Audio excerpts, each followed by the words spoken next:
There is a specific kind of madness that comes with being a Fujifilm photographer. It's an obsession not with megapixels or autofocus points, but with a feeling.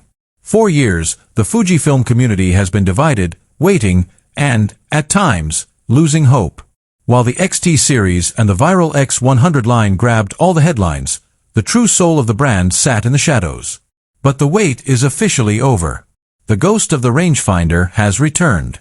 This is the Fujifilm X-Pro 4, and it is the most polarizing, beautiful, and technologically advanced camera the company has ever dared to build. Welcome to my channel Tech Launch.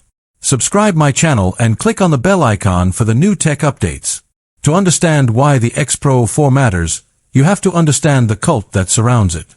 In an era where every camera is trying to be a perfect, sterile computer that does everything for you, the X-Pro series has always been the rebel. It's the camera for the purist. It's the camera for the street photographer who wants to disappear into the crowd. And after the controversial hidden screen of the X-Pro 3, the stakes for this successor couldn't be higher. Apple has its iPhones, Leica has its M series, but Fujifilm has the X-Pro, a bridge between the analog past and a future that feels more human than digital. Let's talk about the heart of the machine. The X-Pro 4 is rumored to finally adopt the 40.2 megapixel X-Trans CMOS 5 HR sensor. This is a massive jump from the 26 megapixels we've seen previously. But why does a street camera need 40 megapixels? It's not about printing billboards, it's about the digital crop. When you're shooting on the street with a 23mm or 35mm prime lens, you don't always have the luxury of moving your feet.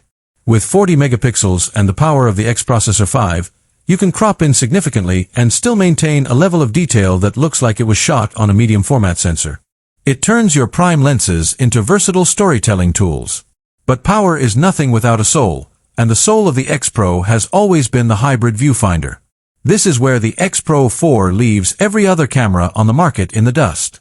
You have the choice: a pure optical viewfinder that lets you see the world exactly as it is, with frame lines showing you what's about to enter the shot, or a 5.76 million electronic viewfinder that shows you exactly how your film simulation will look. The Q4 takes this a step further with overlay technology. Imagine looking through a piece of glass and seeing a digital histogram and focus peaking floating in mid-air over the real world. It's augmented reality for photographers, and it changes the way you anticipate a moment. One of the biggest questions surrounding the X-Pro 4 was the screen. The X-Pro 3's hidden screen was loved by some and loathed by many. For the X-Pro 4, Fujifilm has made a masterstroke of design. Rumors suggest a trifold mechanism. At a glance, it looks like a solid titanium back, encouraging you to stay in the viewfinder. But with a subtle flick, it tilts for waist-level street shooting, and with another move, it flips out for those awkward vertical angles.